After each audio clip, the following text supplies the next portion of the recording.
자, 그래서 제가 이런 도표를 보여드렸었죠. 우리가 그 멕시코 인디언들의 말 중에 믿는다라는 단어를 순종하다라는 단어와 똑같은 단어로 쓰고 있다고 그렇게 말씀드렸죠. 그래서 우리가 무언가를 믿는다라는 것은 그 사람 말에 종속된다, 따라간다라는 의미가 있다라는 거죠. 근데 우리가 믿음 따로 순종 따로 이렇게 하는 경향들이 많이 있다라는 거예요. 그렇게 할 때 우리 신앙생활은 겉돌게 되어져 있다. 우리 신앙생활의 세 가지 축을 말하자면 믿음과 순종과 사랑이다. 또 우리가 왜 순종하지 않는다? 사랑이 없으니까 순종하지 않는다. 여러분들이 남편한테 순종할 때는 남편이 사랑스러울 때 순종했죠. 젊었을 때.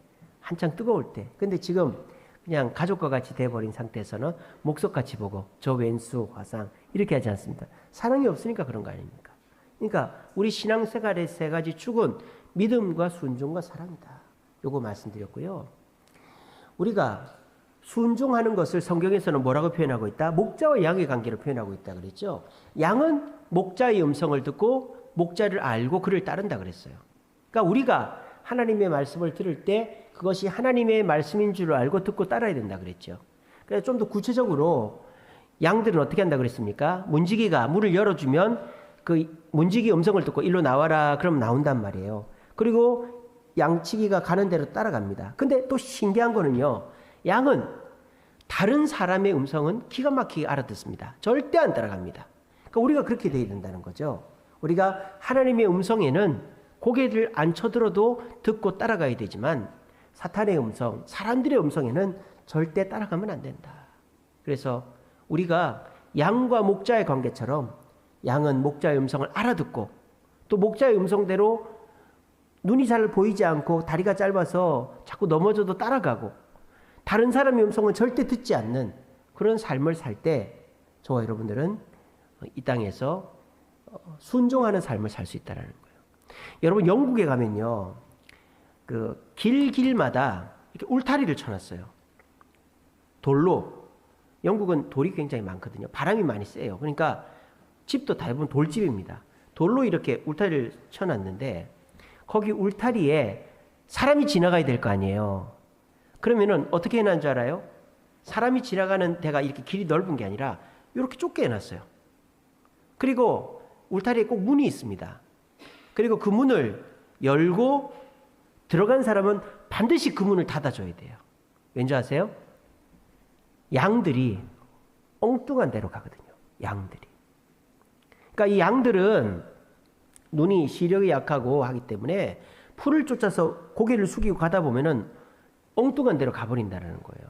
그래서 영국의 그 들판에 가보면 이렇게 울타리가 돌담이 쳐져 있는데 거기 돌담에는 꼭 문이 있는데 그 문을 지나는 사람은 반드시 지났다가 그 문을 다시 닫아줘야 돼요. 왜? 안 그러면 양이 그 돌담을 넘어서 엉뚱한 데로 가버린단 말이에요. 그만큼 양은 어리석은 존재다라는 거예요. 그러니까 저와 여러분들도 하나님의 음성을 듣지 않고 살아가는 것이 얼마나 위험천만한 일인가 하는 것을 알아야 되는 거예요. 우리는 내 눈앞의 것만 보죠. 여러분들이 5분 앞의 인생을 모르지 않습니까? 그러니까 내 눈앞의 것만 보고 살아갈 때 우리는 결과적으로 내가 생각지도 못한 결과를 맺는다. 그 영국 들판 제가 이제 보니까 항상 그 왜 그런가 했는데 문이 좁아요. 왜일까요? 양이 그 문을 통과 못하도록. 혹시라도 문을 안 닫아놔도 통과 못하도록. 그러니까 그 양이 이 울타리를 넘어서면 안 되는 거죠. 그만큼 양은 철저하게 관리해주지 않으면 안 된다. 그렇다라는 겁니다. 그 다음에 우리가 순종하는 것은 내가 좋은 것만 하는 게 아니라 그랬죠. 예수님의 순종을 본받아야 된다 그랬습니다. 예수님은 어떻게 순종하셨다? 하나님의 뜻대로 순종하셨다 그랬죠.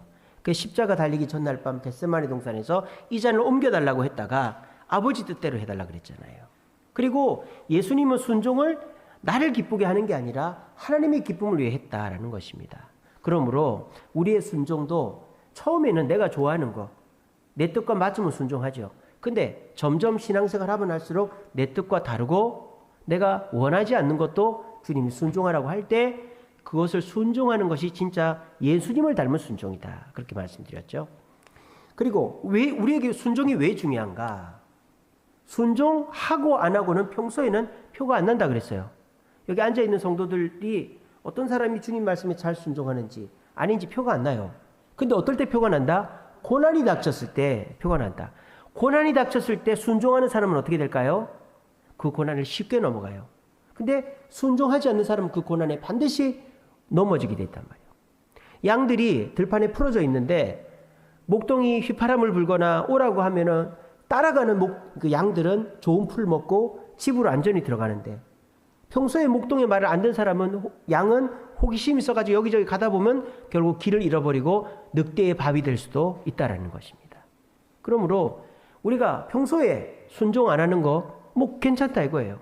여러분들이 평소에 아무 문제 없을 때는. 근데 순종을 안 하는 습관을 계속 들이면 고난이 왔을 때 반드시 후회하게 된다라는 것입니다. 두 번째 같이 읽어봅시다. 시작. 예, 입을 집에다 놓고 들으셨어요? 큰 소리로 시작. 예, 제가 1시간 동안 떠드는데 요거라도 좀 큰 소리를 해주세요. 봉사의 의무. 봉사는 의무다라는 거죠. 그러니까 우리 이 교재에 보면 이 그림이 있다 그랬죠. 참 의미 있는 그림이다 그랬습니다. 어떤 사람이 소리치고 있습니다. 가슴에 이렇게 막 가슴을 치면서. 근데 저 사람 그림을 잘 보면 허리가 묶여져 있죠. 근데 저게 뭐로 묶여져 있는 거예요? 자기 몸이 자기를 묶고 있는 거죠. 이게 뭡니까? 우리가 말하는 자승자박이죠. 잘못된 섬김을 하는 사람은 섬기면 섬기길수록 자기를 괴롭게 한다. 그런 의미의 그림이다. 그래서 제가 저 그림을 여러분들한테 이렇게 보여드렸죠. 잘못된 섬김이라는 게 뭔가? 나를 드러내는 섬김이다라는 거예요. 그러니까 성도들은 섬기기 위해서 이 땅에 왔어요. 근데 요즘 성도들은 섬기기보다 섬김을 받으려고 하죠. 제가 오늘 새벽에 설교 제목 말씀 묵상 보내드렸는데 기억나십니까? 일과 쉼이었죠. 일과 쉼.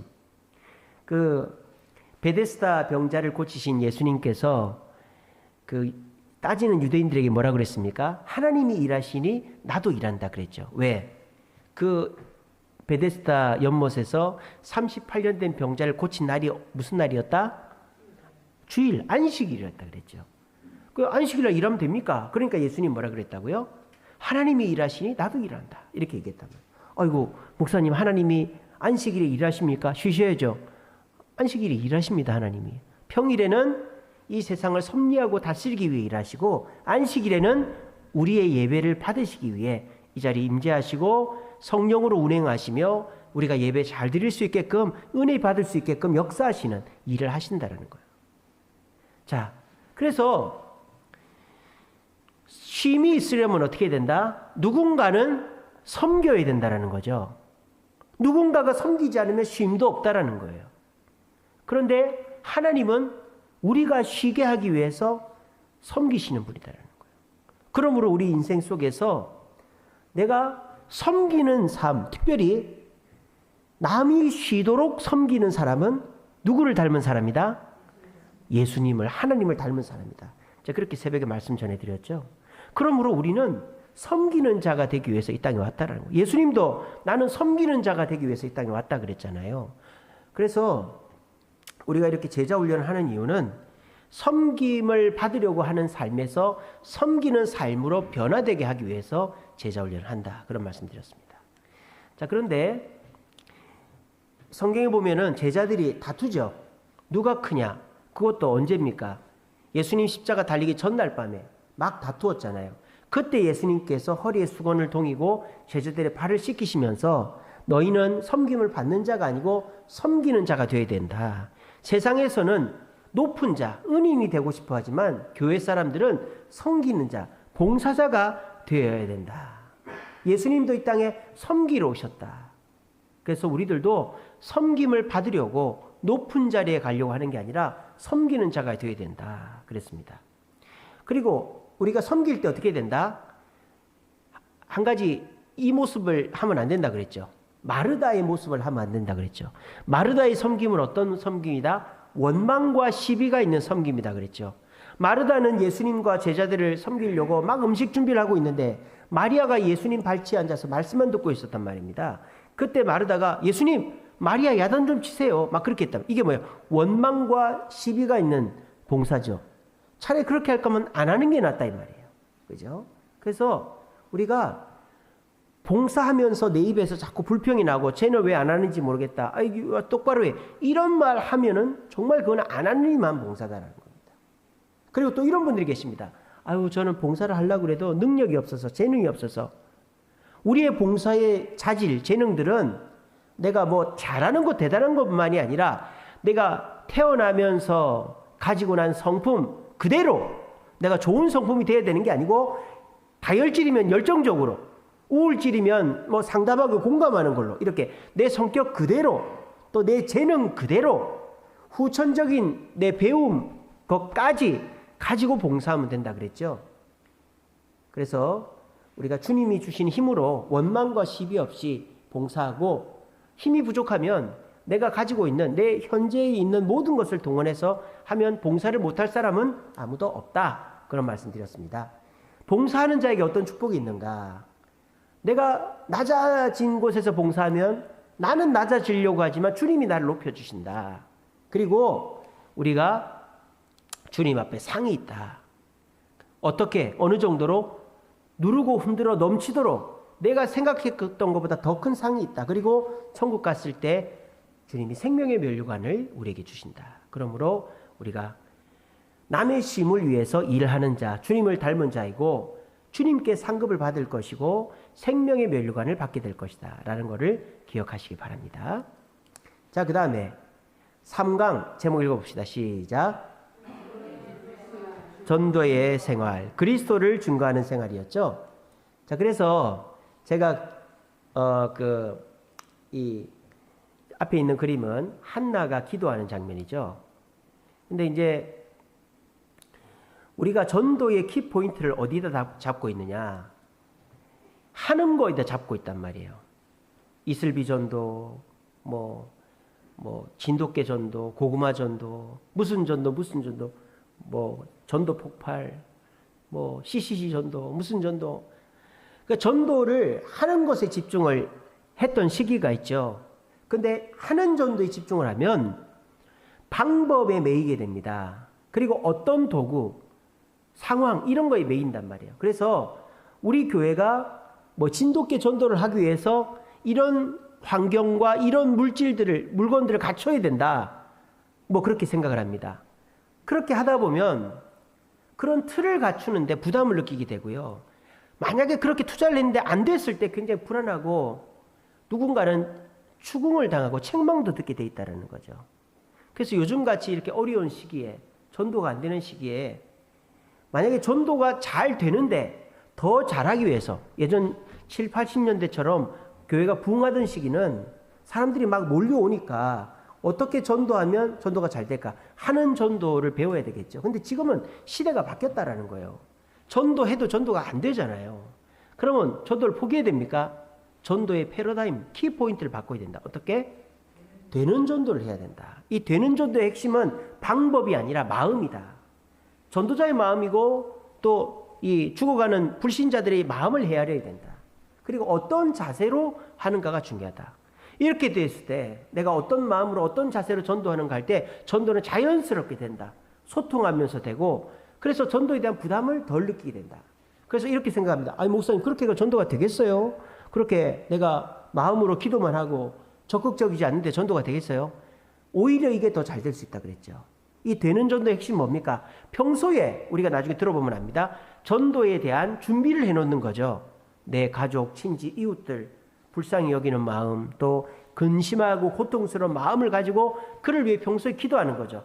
그렇게 하면서 어떻게 합니까? 그 사람이 주님께 돌아올 수 있게끔 준비를 해놓고 기회가 되었을 때 복음을 전하고 메시지를 전하고 인도를 하는 게 되는 전도다라는 거예요.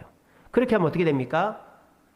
우리가 평소에 많은 주변 사람들한테 그렇게 기도하고 이렇게 뿌려놓은 것들 중에서 하나님이 때가 되면 1명씩 2명씩 거두게 하면 오히려 그게 전도가 더 빠르게 효과적으로 될 수도 있다라는 겁니다. 그래서 계절이 지금 겨울에서 봄으로 가잖아요. 지금 2월 달입니다. 근데도 날씨가 이렇게 따뜻하니까 사람들이 감기도 걸리고 봄 기운이 완연하지 않습니까? 그러니까 봄이 된다는 것은 꼭 3월이 돼야만 되는 게 아니죠. 상황이 되면 봄이 오는 거지 않습니까? 마찬가지로 우리가 전도를 하는 것도 막 어거지로 하려고 하지 마시고 내가 영혼 사랑하는 마음, 불쌍히 여기는 마음, 또 근심과 고통하는 마음으로 전도하려고 애를 쓰면 그런 마음을 갖고 있으면 오히려 전도가 잘 된다. 우리 되는 전도의 마음을 갖자 이런 말씀 드렸고요. 자, 그러면 우리가 되는 전도를 할 때 우리 마음가짐이 어떻게 되는가? 첫 번째는 화해의 마음을 가져야 된다. 우리가 전도를 꼭 누군가를 데리고 와서 정착시키고 등록시키고 직분 만들고 이렇게 하면 너무 부담스럽단 말이에요. 그게 아니라 고린도서 5장 18절에 뭐라고 했습니까? 화목해 하는 직분을 우리에게 주셨다 그랬죠. 그래서 우리는 불신자를 주님께 인도해서 하나님과 화목시키는 역할을 하면 된다. 그렇게만 생각하면 부담이 덜 되는 것입니다. 여러분들이 누군가를 데리고 올 때 데리고 오기만 하면 되는 거예요. 그 사람이 정착하고 안 하고는 주님이 뜻이고 또 우리 성도들이 그 사람을 섬기고 애를 쓸 거다 이 말입니다. 그러니까 전도를 꼭 내가 데리고 와서 매주 챙겨야 되고 세례받게 해야 되고 또 교회 직분자 만들고 이렇게 생각하는 거는 아니다라는 걸 기억하시고요. 전도의 두 번째 마음은 뭡니까? 불신자의 실체를 알아야 된다. 불신자는 어떤 실체를 갖고 있다? 불쌍한 존재다라는 거야. 목자 없이 떠도는 불쌍한 존재다. 이 생각을 왜 해야 되냐? 우리는 사람 중에요. 말 잘 듣는 사람, 나보다 좀 못한 사람을 보면 전도해야지. 근데 똑똑하고 따박따박 따지고 나보다 좀 뭐 지식적으로나 직장적으로나 물질적으로 대단하면 막 전도하는 걸 부담스러워합니다. 그렇게 생각할 필요 없어요. 오히려 나보다 더 똑똑하고 돈이 많고 훌륭한 사람인데도 불구하고 자기가 한계가 생기고 열등감이 생기고 답답한 마음인 사람 오히려 더 예수를 잘 믿을 수도 있습니다. 그러니까 사람의 겉모습을 보고 판단하지 말라는 거예요. 불신자는 불쌍한 존재다. 목자 잃은 양과 같이 불쌍한 존재. 그래서 체질이 약하고 먼지 같은 존재다. 그렇게 생각하고 불쌍히 여기는 마음으로 접근하면 됩니다. 자, 그리고 불신자를 그렇게 우리가 불신자와 하나님을 화해시키고 불쌍하게 여기면서 그 불신자를 향한 우리의 마음은 어때야 되느냐?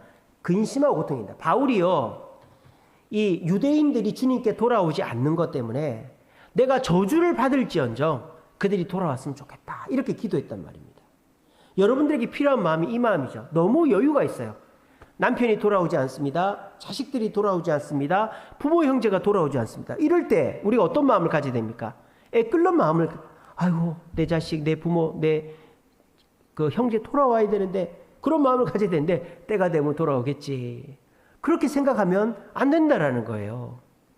우리가 근심하며 고통하는 마음을 가지면 가질수록 내 부모, 형제, 자녀, 남편, 아내는 빨리 돌아올 줄로 믿으시기를 바랍니다. 그래서요, 우리가 가슴을 치면서 주님, 젊은 자식 안 돌아오면 어떻게 합니까?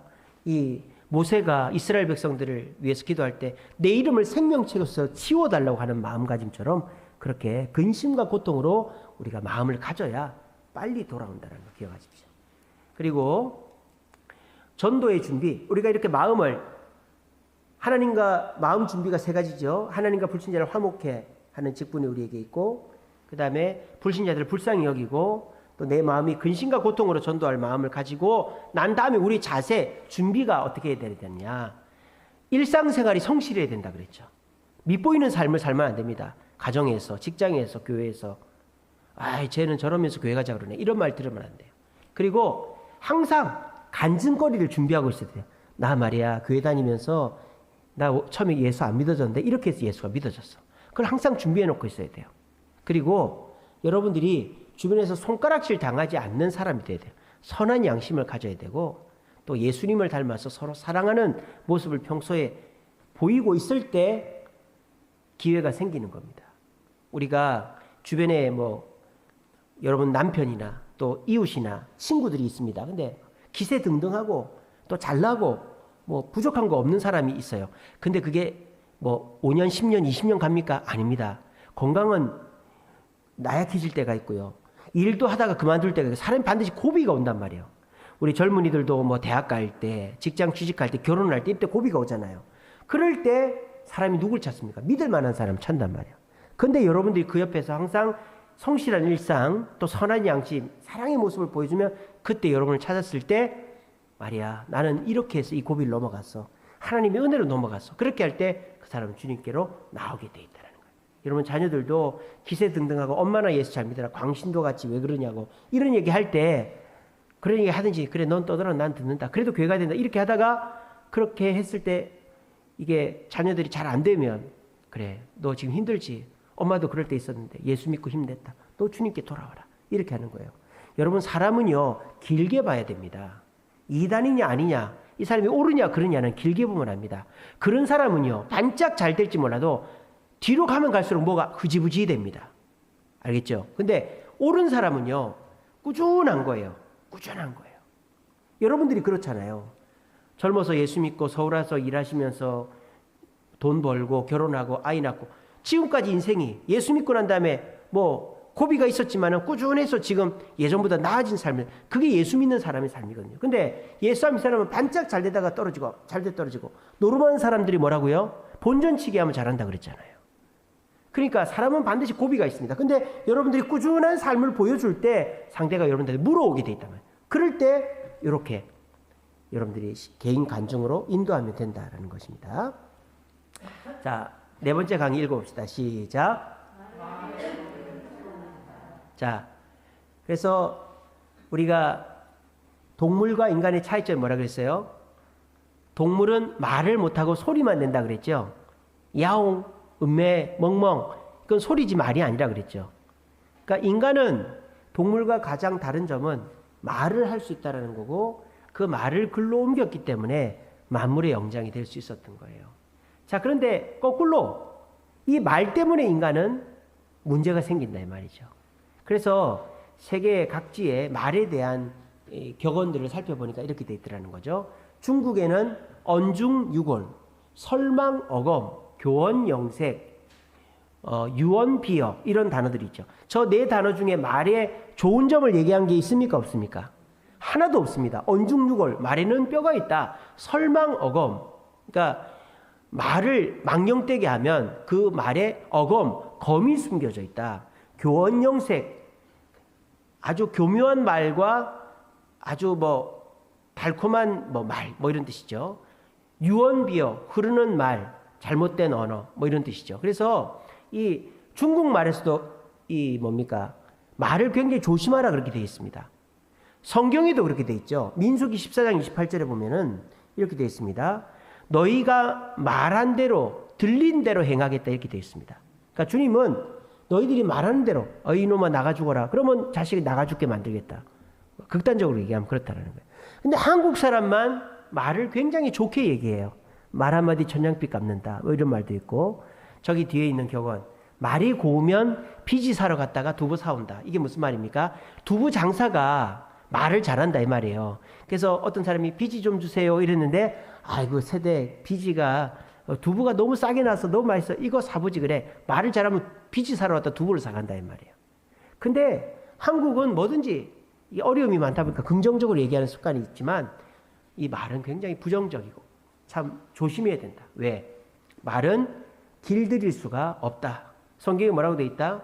야고보 3장 1절 10절에 보면 혀는 더럽고 불사르는 악이고 길들일 수 없다. 또 말은 어떻다? 말에 재갈을 물려야 된다. 말은 배의 키와 같다. 불과 같다. 길들이는 짐승과 같다. 그러니까 말은 길들이지 않으면 되돌릴 수가 없고 상처만 남고 심해진다. 그래서 오카는 목사님은 뭐라고까지 말씀하신다? 말은 우리 인간은 길들일 수가 없다라고 단정을 지어버려요. 그럼 우리가 말을 포기해야 됩니까? 그렇지 않죠. 그 다음에 나오죠. 말의 덕을 세우려면 어떤 사람만 말의 덕을 세울 수 있다? 예수 믿는 사람만 말의 덕을 세울 수 있다. 왜? 예수 안 믿는 사람은 10번 중에 9번 말 잘하다가 한 번 실수하면 다 엎어버린다는 거죠. 근데 예수 믿는 사람은 어떻다? 9번 잘하다가 한 번 실수할 때 내 속에 성령께서 인도하셔서 그 말 실수를 안 하게 하신다는 거예요. 그래서 저도 말을 굉장히 안 하고 있다고 그랬죠, 요즘에. 훈련대 우리 장로님 배워가지고 말을 안 하고 있고 말을 굉장히 조심하고 가다듬어서 한단 말이에요. 한 번쯤 꼭 기도하고 생각하고 말하지 그냥 생각 없이 말 내뱉으면 반드시 문제가 생기더라. 그래서 마음속에 예수 그리스도를 모신 사람만 말에 실수가 없을 수 있다. 그리고 그 마음속에 말씀을 많이 들어서 말씀을 많이 담아놓은 사람은 오히려 말의 실수를 줄이는 것을 넘어서서 말의 덕이 있는 사람이 될 수 있다 그랬습니다. 그래서 말은 두 가지 말이 있다 그랬죠. 덕스러운 말이 있고 비난하는 말이 있다. 덕스러운 말은 어떤 말이다? 때에 맞는 말. 초상집 가서 아이고 좋다 이러면 안 되잖아요. 때에 맞는 말, 또 공핍한 자를 돕는 말, 그리고 은혜의 말을 하는 게 덕스러운 말입니다. 자, 그런데 비난하는 말, 좋지 못한 말은 어떤 말입니까? 나를 보지 못하고 하는 말. 내가 문제가 있는데 남만 야단치는 그 말은 아무짝에 쓸모없죠. 남의 잘못에 집착하는 말, 또 주님을 보지 못할 때 우리는 비난하는 말을 한다. 그러므로 말은 말씀을 많이 듣고 예수 성령의 인도를 따라 할 때 길들일 수 있다. 그렇게 말씀드렸습니다. 자, 5강 제목 읽어봅니다. 시작. 네. 그래서 세상의 훈련과 교회의 성장의 차이점에 대해서 말씀드렸죠. 1만 시간의 법칙이라는 책에 보면 1만 시간을 투자하면 3년여 가까이를 투자하면 성공할 수 있다. 성공하는 사람들 통계를 내보니까 1만 시간 정도를 투자했더라. 그러니까 세상의 훈련은 나 중심이죠. 내가 성공해야 돼요. 그래서 내가 계획을 세우죠. 그리고 유학을 갔다 오고 좋은 대학을 나오고 스펙을 쌓아야 결과 중심적이어야지 훈련이 잘 된 거예요. 그리고 세상의 훈련의 목적은 뭡니까? 내가 뭘 더 얻으려고 하는 거죠. 돈이나 성공이나 만족이나 출세를. 근데 교회의 영적 훈련, 성장을 세상의 훈련과 똑같이 하면은 안 돼요. 교회는 내 중심적으로 내가 계획한 대로 가는 게 아니라 성령이 이끄는 대로 가야 바른 성장입니다. 그리고 교회는 결과가 중요한 게 아니죠. 우리가 전도를 했다고 많이 오는 것도 중요하지만 한 사람이라도 변화되면 중요한 거죠. 또 우리가 그 중에서 성령의 인도를 따랐으면 과정이 중요한 거죠. 교회는. 우리가 오늘 하루 돈을 못 벌어도 어떤 사람을 돕고 내가 의미 있는 일을 했다. 그러면 과정이 중요한 거죠. 교회는. 그죠? 그리고 교회는 오히려 교회 성도의 성숙은 뭘 얻어서 성숙하기보다 내가 잃어버려야 되는 거예요. 내 성격을, 내 욕심을, 내 게으름을, 내 습관을 잃어버려서 성장하는 것이 교회의 성장과 성숙이다. 그렇게 말씀드렸었죠. 자, 나의 영적 수준을 보라 그랬어요. 성경에 보면 뭐라고 돼 있다? 갓난아이 같다 그랬습니다. 갓난아이 특징이 뭐다? 젖만 먹는다. 왜 젖을 먹어요? 단단한 식물을 소화하지 못하니까. 단단한 식물을 소화하지 못한다는 것이 무슨 뜻이다? 남의 말을 듣고 오해하거나 서운해하거나 그것 때문에 내가 상처를 받는다. 그러면 어린아이다라는 거예요. 왜? 남의 말, 단단한 식물을 소화를 못 시키니까. 그러니까 나한테 항상 좋은 말만 해줘야 되고 칭찬하는 말만 해줘야 되고 그런 말만 듣고 싶어 한다는 거예요. 그렇게 하면 안 되는 거죠. 어떻게 된다? 단단한 식물을 먹을 수 있는 장성한 자가 돼야 된다. 그런 자는 어떻다? 내 속에 그런 말을 줘도 다 이해하고 넘어간다는 거죠. 교회는 산부인과가 아니라 군대 훈련소와 같은 곳이다. 기억하셔야 된다 그랬죠. 자, 그 다음에 우리 영적 성장은 내 옆에 사람이 아니라 그랬죠. 요즘은 다 하향 평준화되고 있어요. 저 사람 저렇게 하는데 나도 이렇게 되지 뭐. 그러면 다 같이 망하는 거죠. 우리의 영적 성장의 기준은 오직 예수님이다. 그래서 예수님의 사랑 안에서 서로 도와서 예수님을 모델로 해서 성장해 나가야 된다. 그런 말씀 드렸습니다. 그리고 우리가 영적인 성장을 할 때 어떤 것이 필요하다? 예수의 지식을 가져야 되고 유순한 인격을 가져야 되고 교회를 먼저 세워야 된다. 그리고 죽을 때까지 성장한다. 이런 말씀 드렸습니다. 근데 이제 제가 한 가지 강조한 게 뭡니까? 유순한 인격이라고 할 때 저 유순하다라는 단어의 뜻이 뭐다? 유모의 마음이다. 히브리 원어, 헬라 원어로 그렇게 돼 있다 그랬죠. 그러니까 유모는 본능적으로 애를 사랑하는 사람이 아니죠. 왜? 내가 애를 낳지를 않았으니까. 근데 유모는 애를 사랑하죠. 왜? 훈련된 사랑이다 이 말이에요. 그러니까 우리도 본능적으로는요. 내 욕심 부리고 내가 더 얻고 그렇게 되죠. 나 중심적이죠. 하지만 우리가 그 본능을 거스르고 훈련된 영적 성장과 성숙을 가지려면 우리가 주의 말씀을 따라가야 된다. 그런 말씀. 그리고 죽을 때까지 우리는 성장해야 된다. 그런 말씀 드렸습니다. 자, 6과 제목 같이 읽어봅니다. 시작. 예, 순결한 생활. 이 사람이 이 연예인인데 순결 전도사라고 자기를 그렇게 소개한다 그랬죠. 강균성이라는 가수죠. 근데 요즘에 그 젊은이들을 보면 이렇다 그랬죠. 이 결혼에 대한 생각. 여자는 57%가 할 필요가 없다. 남자는 37.6%가 이제 할 필요가 없다. 아니, 해야 된다. 아니, 할 필요가 없다. 그렇게 생각한다 그랬죠. 그러니까 요즘은 결혼에 대한 생각 자체가 없어지죠.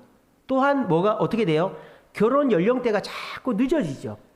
요즘은 뭐 30대 중반에 해도 빨리 하는 거죠. 그러니까 그런 청년들한테 혼전 순결을 강요하면 청년들이 시험 든다 이 말이에요. 그리고 옥하는 목사님 뭐라 그랬습니까? 옛날 목사님들이 이 순결에 대해서 뭐라고 했습니까? 죄 중에서 제일 나쁜 죄가 순결을 잃어버리는 거다 그랬죠. 그래서 몸에다 짓는 죄이기 때문에 그렇다. 근데 옥하는 목사님 뭐라 그랬다고요?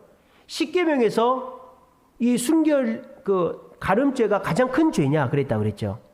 그걸 아니라 그랬죠. 십계명 10개 중에서 가늠죄는 똑같은 죄예요. 거짓말이나 가늠죄나 똑같다 이 말이에요. 극단적으로 얘기하면. 그러니까 혼전 순결을 어겼다라고 해서 너무 극단적으로 너 죄인이야, 너 이제 끝장이야 이런 식으로 얘기하면 안 된다라는. 그래 청년들이 자꾸 자기를 감추잖아요. 말을 안 하잖아요. 혹시라도 자기 잘못해서 실수로 혼전 순결을 잃어버렸을 때 청년들이 교회를 떠나는 청년들까지 있다니까요. 그러니까 이 혼전 순결은 절대적이다. 이것도 잘못된 거예요. 또 요즘에 혼전 순결 챙길 필요가 있나? 타협하는 것도 잘못됐다 이 말이에요. 제가 이것에 대한 힌트로 뭐라 그랬습니까? 요한복음 8장에 가늠하다 현장에 잡혀온 여인 얘기를 해드렸죠. 그때 예수님 뭐라 그랬습니까? 죄 있는 자가 먼저 돌로 치라 그러니까 다 떠나갔다 그랬죠. 그때 예수님이 여인한테 뭐라 그랬습니까? 야, 너 가늠죄가 죄 중에 제일 큰 거 몰라? 너 이제 끝장이야? 이렇게 얘기 안 했죠. 뭐라 그랬습니까? 나도 너를 정죄하지 않겠다. 용서했어. 이거 무슨 말이에요? 가늠죄도 뭐 받을 수 있다? 용서받을 수 있다. 가늠죄도 용서받을 수 있는 죄입니다. 절대적으로 가늠죄 지으면 안 돼. 이렇게 하면 안 된다는 거예요. 가늠죄를 짓지 말아야죠. 그래서 제가 항상 강조하는 거 있죠. 혼전 순결을 잃어버리면요. 결혼 신혼의 즐거움이 없어져요. 그러면 부부 관계가 유지되기가 쉽지가 않다 이 말이에요. 부부가 반드시 5년 10년 지나면 부부가 소원해집니다. 그때를 버티는 게 그 신혼 때의 추억, 또 자녀를 보고 그렇게 지나가는데 이 혼전 순결이 젊어서부터 이 순결을 다 잊어버리고 할 거 다 하고 결혼하는 사람들은 이 신혼의 그런 시기가 없어지는 거예요. 그렇게 되면 어떻게 됩니까? 이 갈등을 해결할 수 있는 좋은 그런 추억들이 없어지는 거죠. 그래서 예수님도 가늠한 여인에게 용서하셨다.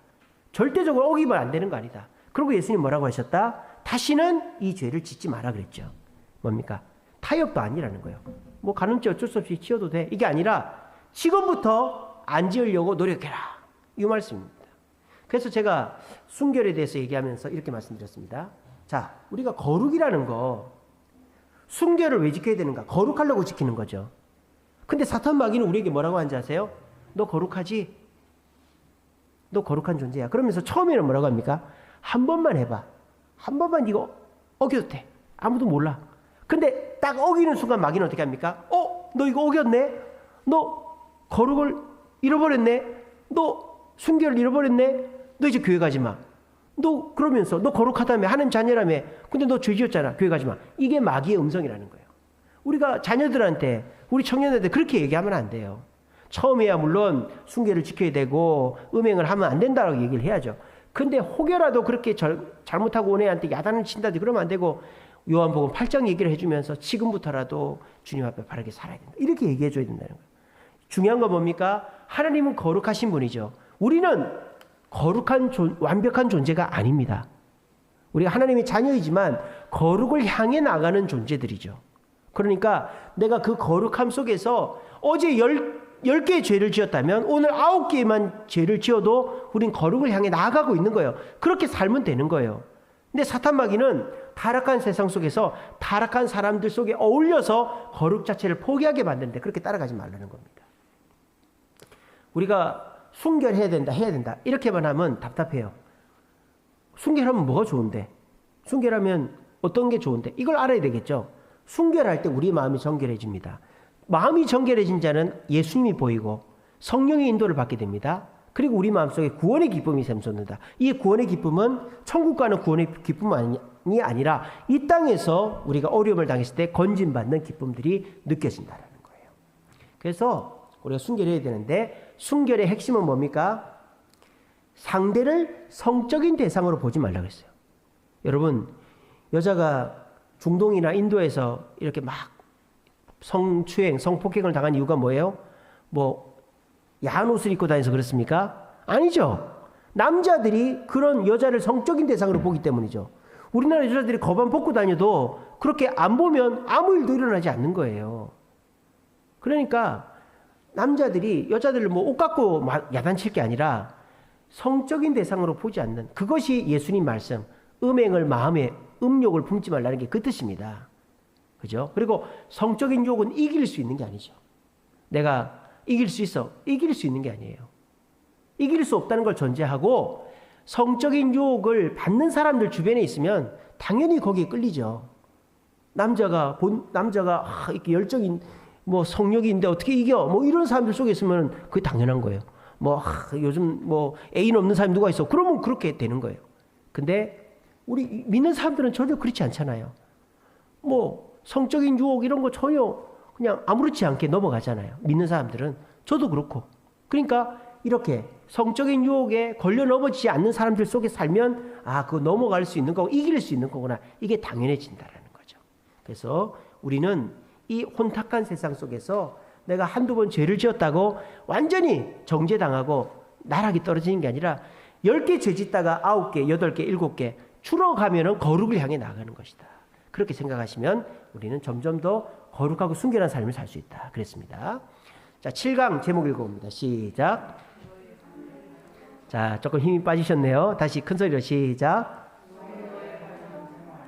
자, 요즘에 1인 가정이 늘어간다 그랬죠. 제가 그래서 우리 서울시에서 운영하는 싱글벙글 서울이라는 사이트 소개해드렸죠. 저 뒤에 있는 그림입니다. 그래서 요즘에 1인 가정에게 어떤 서비스를 줍니까? 집안에 안심벨 같은 거, 또 안심귀가 이런 보안 서비스를 해주고 병원에도 동행해주고 부동산 계약도 대신해주고 혼자 잘 못하는 분들을 위해서 왜? 우리나라 가구 수의 40% 1,000만이 1인 가구이기 때문입니다. 그래서 이제는 혼자 사는 사람이 옆집에 부모님이 살면 나 혼자라도 옆방에 사는 옆집에 사는 그런 시대가 됐어요. 그럼 우리가 어떻게 해야 된다? 그렇다고 해서 그냥 내버려둬야 된다? 아니죠. 하나님께서 이 땅에 최초로 만들어 주신 공동체가 뭐다? 가정이다 그랬죠. 그래서 우리는 이 가정을 지켜나가는 역할을 교회가 해줘야 된다는 거예요. 그래서 제가 이런 것들 우리가 가정을 복음화 시켜야 되는데 가정을 복음화 시키려면 첫 단추가 뭐다? 교회의 상징들을 갖다 놓아라. 여러분들 집 앞에 교패 붙여져 있습니까? 교패 꼭 붙이시기 바랍니다. 하루에도 왔다 갔다 할 때마다 보이는 게 교패입니다. 그리고 집에 성구 액자 아니면 성구 식탁, 예배상 이런 거 꼭 갖다 놓으시고요.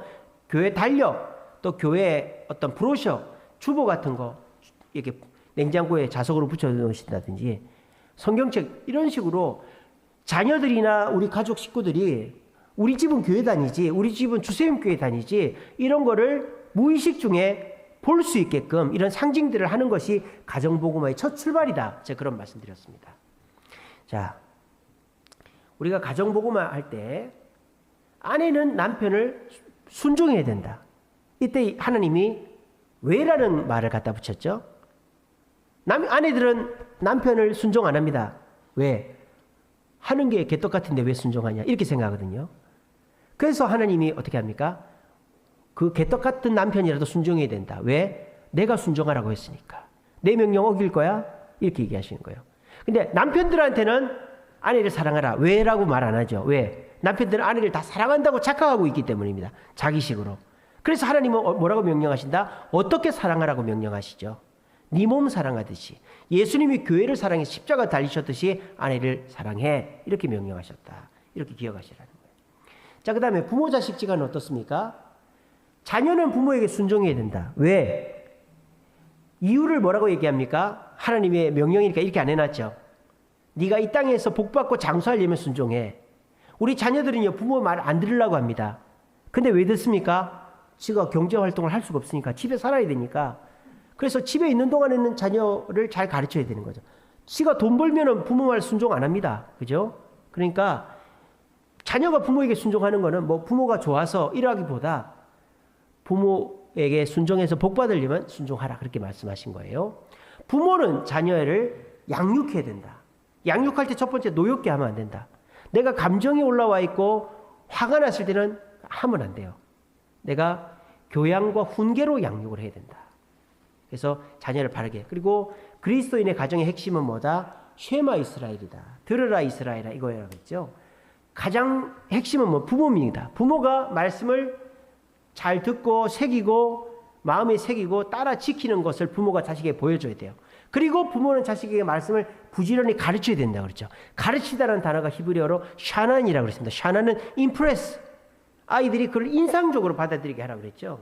그래서 그냥 성경을 가르치는 게 아니라 엄마 아빠는 말이야 이렇게 해서 헌금하게 됐고 이렇게 해서 예배 지키게 됐고 이렇게 해서 봉사하게 됐어. 이렇게 자기의 신앙 간증을 담아서 아이들이 저랬었구나 이렇게 인상 깊게 받아들이게 해야 된다 그랬죠.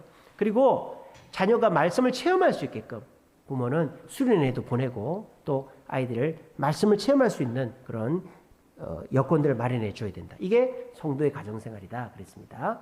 자, 8강 제목 같이 읽어봅니다. 시작. 자, 신앙인격의 연단. 자, 사람은요 연단의 과정을 거쳐야 된다. 연단의 과정은 3단계라 그랬죠. 첫 번째 녹이죠. 불순물을 제거하기 위해서, 망치질하죠. 모양을 만들기 위해서, 담금질하죠. 강도를 높이기 위해서. 저 뒤에 보면 구덩이에 빠진 요셉, 왕의 진미를 거절한 다니엘과 세 친구, 여리고성을 무너뜨린 여호수아, 이 세 사람의 공통점 뭐예요? 모두가 연단의 과정을 거쳤다는 겁니다. 연단을 쉽다라고 말하지는 않습니다. 하지만 이 연단의 과정이 있을 때 우리의 신앙의 인격은 성장한다는 거예요. 자, 연단의 목적이 뭐다?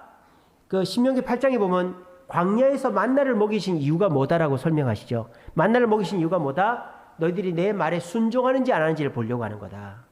그렇게 하셨습니다. 그리고 만나를 먹인 이유가 뭐다? 진정한 복, 영원한 복을 주려고 하는 거다. 만나는 진정한 복이 아니죠. 맛도 없잖아요. 맨날 똑같은 거고. 진정한 복은 뭐예요? 가나안 땅에서의 그 과일과 곡식과 양과 소죠. 그러니까 너희들이 만나를 먹으면서 순종하는 것들을 보고 가나안에 진정한 복을 주겠다라는 거예요. 그래서 여러분들도 주님이 연단을 받을 때 거기에 순종하면 주님이 진정한 복을 주신다라는 거예요.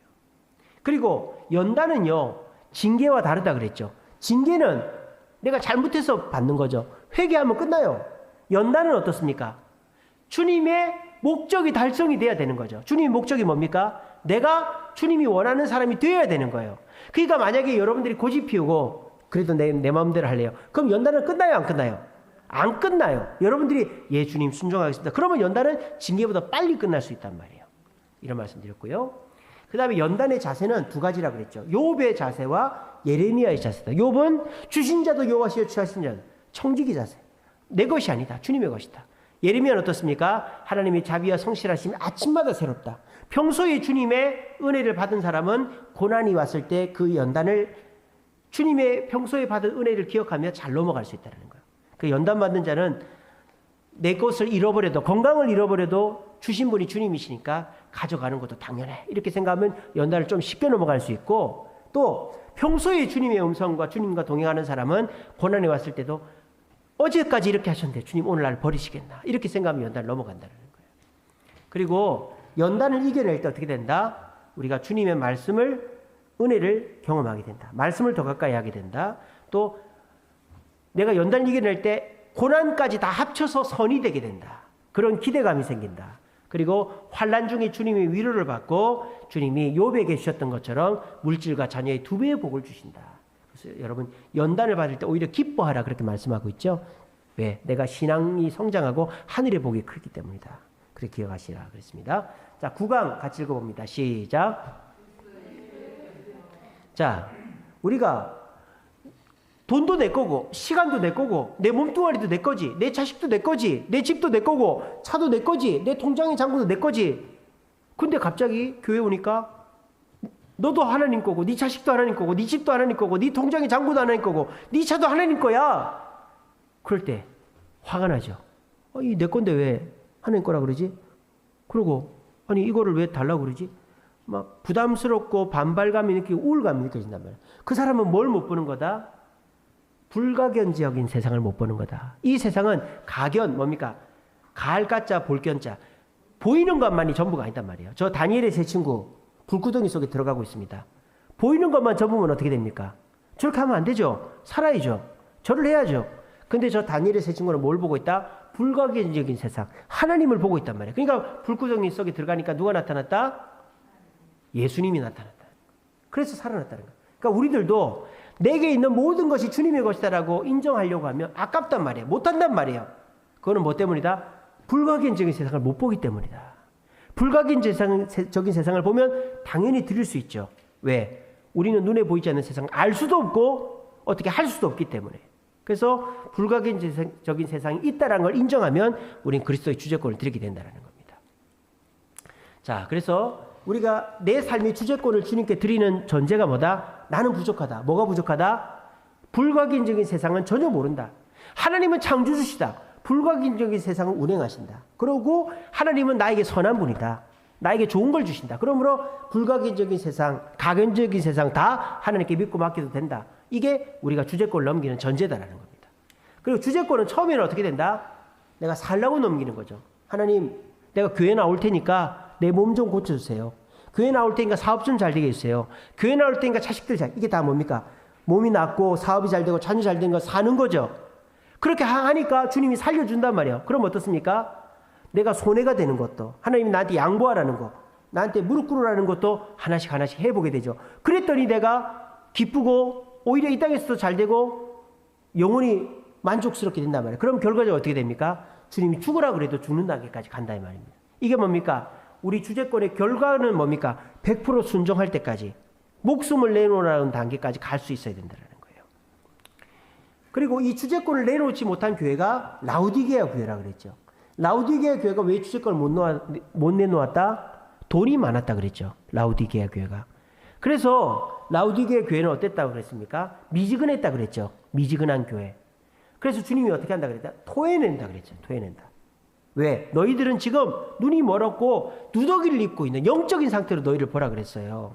그리고 처방이 뭐라고 그랬습니까? 문을 두드릴 테니까. 저 그림이 라우디게아 교회에 대한 하나의 상징적인 그림이라고 그랬죠. 저 그림의 바깥쪽에 문고리가 없죠. 그러니까 밖에서는 못 여는 문이에요. 안에서 열어줘야 열린단 말이에요. 라우디게아 교회가 어떻다? 자기들이 마음 문을 열어야만 주님이 들어가고 그리스도의 주제권이 회복된다. 자, 주제권 이전 단계는 이 3단계라고 했죠. 처음에는 십자가가 원 밖에 있죠. 하나님과 우리가 상관이 없어요. 자, 그러면 어떻다? 원 안에 또 검은 점들을 보세요. 검은 점들이 막 흩어져 있죠. 삶이 어지럽고 혼란스럽다 이 말입니다. 그런데 그 다음 그림을 보시면 십자가가 우리 삶 안에 들어왔지만 여전히 검은 동그라미들이 막 흩어져 있죠. 그게 뭡니까? 내 삶의 중심에 주제권을 주님께 드리지 않으면 우리 삶은 여전히 혼란스럽다는 거예요. 그런데 내 삶의 중간에 의자에다가 주님을 딱 앉혀드리면 어떻게 됩니까? 검은 원들이 질서 있게 딱 되어 있죠. 내 삶이 질서 있고 안전하게 된다는 거예요. 그러면 우리가 그리스도의 주제권을 드릴 때만 우리의 삶이 안정감이 있다 그랬습니다. 자, 10강 제목 읽어봅시다. 시작. 자, 우리는 청지기라 그랬죠. 그래서 이 청지기를 제가 설명하면서 경제에 대한 얘기를 말씀드렸죠. 경제가 뭐다? 내가 가진 재화, 돈과 용역, 힘을, 정신적인 힘이나 물질적, 육체적인 힘을 생산하고 소비하고 분배하는 과정이 경제라 그랬죠. 경제는 나의 힘과 나의 물질을 생산과 소비와 그 분배에 쓰는 것이 경제라 그랬어요. 여기에 저축이 있습니까? 없습니까? 없다 그랬죠. 우리는 내가 경제 활동을 잘한다. 나는 경제적인 사람이야. 그거를 저축으로 갖다 붙이는 사람이 있어요. 그러면 안 된다 그랬죠. 자, 돈이 머물러 있으면 그 나라는, 그 가정은 망합니다. 일본은 돈이 어디에 머물러 있어요?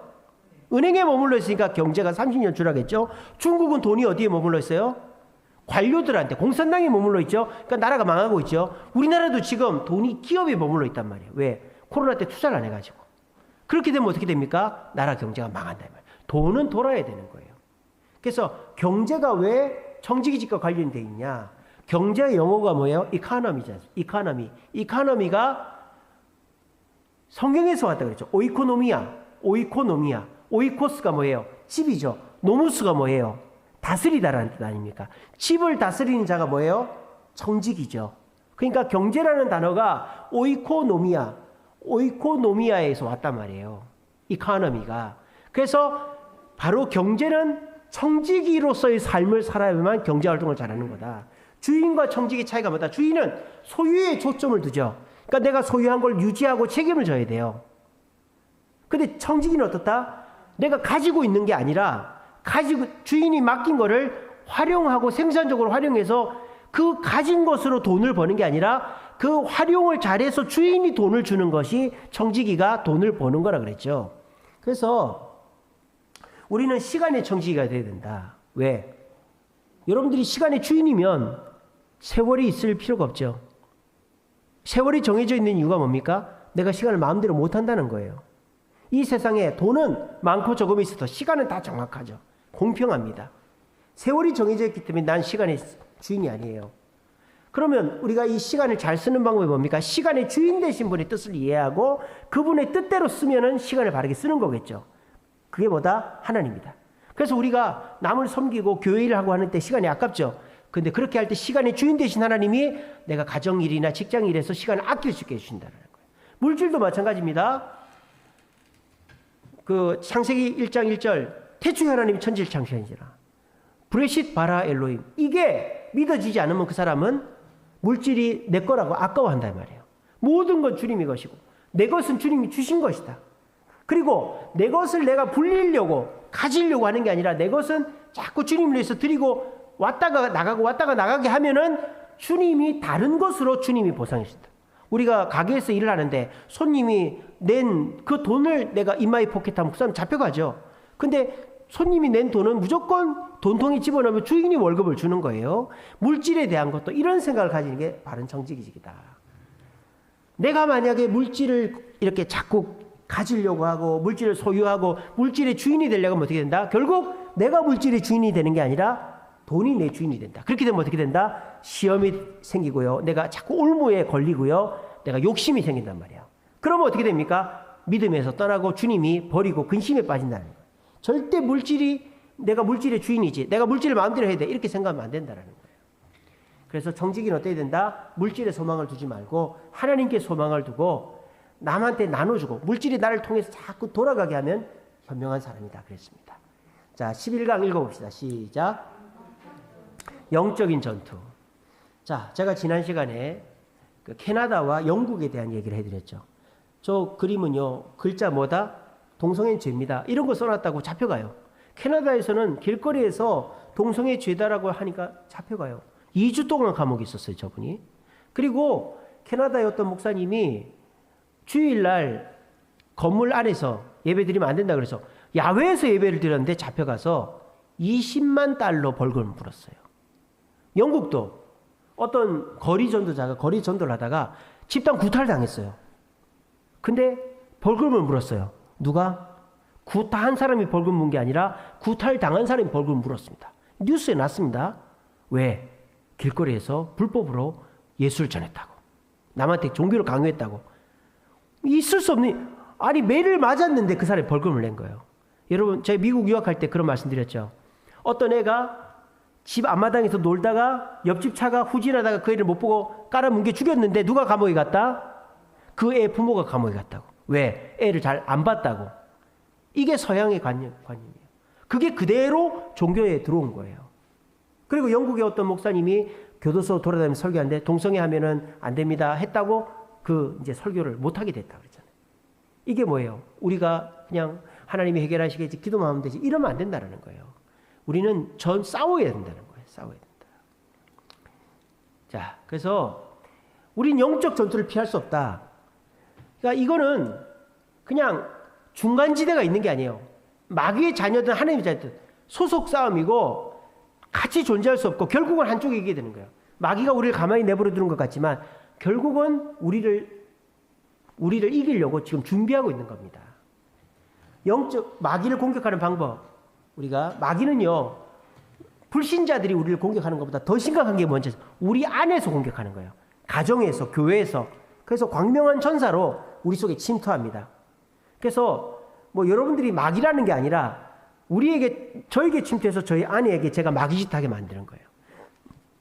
저희 아내에게 침투해서 저한테 마귀짓하게 만드는 거예요. 이렇게 우리 안에서 기회를 봐서 갈라지게 해서 교회가 갈라지고 가정이 갈라지게 하는 게 마귀의 공격 방법이다. 세상에서 우리를 공격하는 거는 다 눈에 띄어요. 그거는 쉽게 방어할 수 있어요. 하지만 우리 안에서 서로를 가지고 공격하고 방어할 때 공격하는 사람은 모르죠. 근데 내가 그걸 깨닫고 저 사람이 지금 시험 들었구나 하고 이해해 줘야 되는 거예요. 아시겠죠?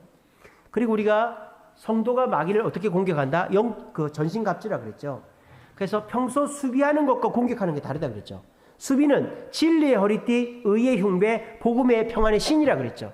이건 복음의 신이 아닙니다. 전도하면은 마귀 이긴다. 이게 아닙니다. 복음을 전할 때만이 우리에게 평안이 온다 이 말이에요. 이 진리의 허리띠, 의의 흉배, 복음의 평안의 신은 확신이죠. 우리가 평소 확신이 있을 때 사탄 마귀가 어디로 와도 우리는 막아낼 수 있다는 거예요. 또 마귀와 이렇게 맞닥뜨려 전투할 때는 어떻게 된다? 믿음의 방패로 마귀의 공격을 막아야 된다. 마귀를 공격하는 수단은 뭐다? 평소에는 우리가 기도하는 게 마귀를 공격하는 거다. 근데 마귀랑 딱 맞닥뜨렸을 때 공격하는 방법은 구원의 투구, 내가 구원의 확신을 가지고 성령의 말씀의 검으로 공격을 해야 된다. 그렇게 말씀드렸죠. 자, 그 다음 마지막입니다. 읽어봅시다. 시작. 예, 사랑하라. 지난 시간에 했었죠. 자, 예수님께서 마지막 최후의 만찬을 하신 다음에 성찬식을 하시고 마지막으로 하신 말씀이 뭡니까? 새 계명을 너희에게 주노니 뭐해라? 서로 사랑하라. 자, 이거를 작전명으로 받아들이자. 제가 그랬죠. 우리 주님이 십자가에 달리기 전날 밤에 그 중요한 시간에 하신 말씀이에요. 이 사랑하라는 게 왜 중요하냐? 너희들이 내가 이제 잡혀서 십자가에 죽고 내가 없는 날 동안 또 부활했지만 하늘로 가고 너희들이 그 고난을 당하는 이제 고난의 그 시기 동안에 교회가 유지되고 너희들의 신앙을 유지하려면 사랑해야 된다. 이 사랑은 해도 되고 안 해도 되는 게 아니라 사랑해야지만 교회가 유지되고 성도가 신앙생활을 한다라고 제가 말씀드렸죠. 자, 이 에베소 교회 사랑 작전에 실패했다 그랬죠. 에베소 교회가 잘한 점이 뭐라 그랬습니까? 요한계시록을 보면 너희가 수고하고 인내하고 거룩하고 성실했다라고 칭찬합니다. 근데 에베소 교회가 뭘 못했다? 처음 사랑을 버렸다. 이건 뭐다? 모래 위에다 집을 지은 것과 똑같다. 근데 모래 위에 집을 지어도 뭐 집이 튼튼할 수도 있겠죠. 기초를 잘하면. 근데 지금 모래 위에 지은 집 뭘 말하는 겁니까? 기초를 말하는 게 아닙니다. 주님이 에베소 교회에다 뭐라고 경고하십니까? 촛대를 옮기겠다 그랬어요. 이게 뭡니까? 내가 너희 교회에서 떠나겠다 이 말이죠. 그러면 교회가 아닌 것이 되는 거예요. 그냥 모임이 되는 거죠. 그러니까 우리가 사랑하지 않는 가정, 사랑하지 않는 교회는 그냥 동아리, 모임이 돼버린다는 거예요. 그대로 있어도 그런 거죠. 그리고 사랑을 얼마나 중요하게 생각해라. 하나님 사랑과 이웃 사랑을 똑같이 생각해라. 우리는 하나님은 사랑하는데 이웃은 남편은 아내는 자녀는 사랑해도 되고 안 해도 하는 거 봐서 이러면 안 된다 그랬어요. 우리가 마음과 목숨과 뜻을 다하는 게 뭐예요? 결국 내 몸을 사랑하는 게 마음과 뜻과 목숨을 다하는 거잖아요. 그렇게 사랑하라 그랬습니다. 그래서 마지막으로 우리가 그 고린도전서 13장에 15가지 사랑이 나오죠. 이 사랑은 뭡니까? 감정적인 사랑이 아니라 그랬죠. 의지적인 사랑입니다. 사랑은 오래 참고 온유하고 투기하지 않고 자랑하지 않고 교만하고 무례하지 않고 이거 뭐 내가 좋아서 사랑하고 뭐 이뻐서 사랑 이런 거 아니잖아요. 그러면 의지적으로 사랑하려면 어떻게 된다? 하나님이 주신 능력으로 사랑해야 되고 평소 하나님과의 관계가 좋으면 개떡 같은 남편도 사랑하고 성도들도 사랑하게 된다라는 것입니다. 자, 이렇게 해서 마쳤습니다.